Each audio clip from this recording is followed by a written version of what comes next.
नमस्कार दोस्तों, राजशाला info channel में आपका स्वागत है। शिक्षा विभाग से संबंधित न्यूनतम अपडेट्स के लिए हमारे चैनल को लाइक, शेयर और सब्सक्राइब कीजिए and press the bell icon. साथियों, शैक्षणिक सत्र 2023-24 में निःशुल्क पाठ्य पुस्तकों की मांग के संबंध में शाला दर्पण पोर्टल पर आवश्यक प्रविष्टि करने के संबंध में कार्यालय निदेशक माध्यमिक शिक्षा राजस्थान बीकानेर के द्वारा आदेश जारी किया है, जिसके अंतर्गत कहा गया है कि शाला दर्पण पोर्टल पर निःशुल्क पाठ्य पुस्तकों की एंट्री प्रविष्ट करने से पूर्व में कौन कौन सी बातों का ध्यान रखना है। उपयुक्त विषय अंतर्गत शैक्षणिक सत्र 2023-24 में हेतु राजकीय विद्यालयों में अध्ययनरत कक्षा 1 से 8 के समस्त विद्यार्थियों, कक्षा 9 से 12 की समस्त छात्राओं, अनुसूचित जाति जनजाति के समस्त छात्र तथा वे छात्र जिनके माता पिता आयकरदाता नहीं है को निःशुल्क पाठ्य पुस्तकें उपलब्ध करवाई जाएगी।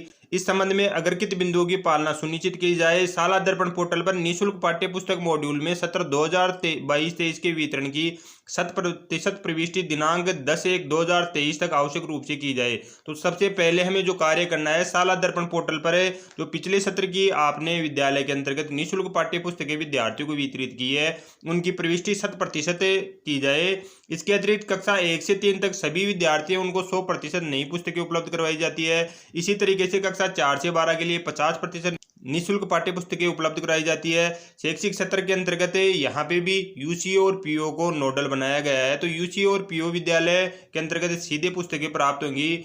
विद्यार्थी के अभिभावक यदि आयकरदाता है तो सबसे पहले हमें शाला दर्पण के प्रपत्र 9 के अंतर्गत उसकी प्रविष्टि की जाएगी। पोर्टल पर सत्र 2022-23 के वितरण की 100% प्रविष्टि पश्चात विद्यालय स्तर से प्रारंभिक स्टॉक, वितरण स्टॉक और अंतिम स्टॉक लॉक किया जाना है। तो 2022-23 की वितरण करने के पश्चात आपने यदि 100% कर चुके हैं तो प्रारंभिक स्टॉक, वितरण स्टॉक और अंतिम स्टॉक को लॉक करना है। और अंतिम शेष गलत लॉक हो जाता है तो त्रुटिपूर्ण जनरेट हो जाता है। तो इसलिए पोर्टल पर स्टॉक लॉक करने से पूर्व प्रत्येक नोडल अधिकारी के द्वारा, नोडल विद्यालय के द्वारा निःशुल्क पाठ्य पुस्तकें प्राप्ति विद्यार्थी के वितरण और अंतिम शेष को सत्यापित किया जाए। समस्त विद्यालयों के द्वारा स्टॉक लॉक करने के उपरांत संबंधित नोडल के द्वारा पोर्टल से सत्र 2023-24 की नोडल डिमांड जनरेट करते हुए 10/1/2023 तक लॉक करना होगा। इसके अतिरिक्त अन्य महत्वपूर्ण बिंदु है, शैक्षिक सत्र 2023-24 में शाला दर्पण पोर्टल के निःशुल्क पाठ्य पुस्तक में निम्न बिंदुओं को ध्यान में रखकर प्रविष्टि किया जाएगा।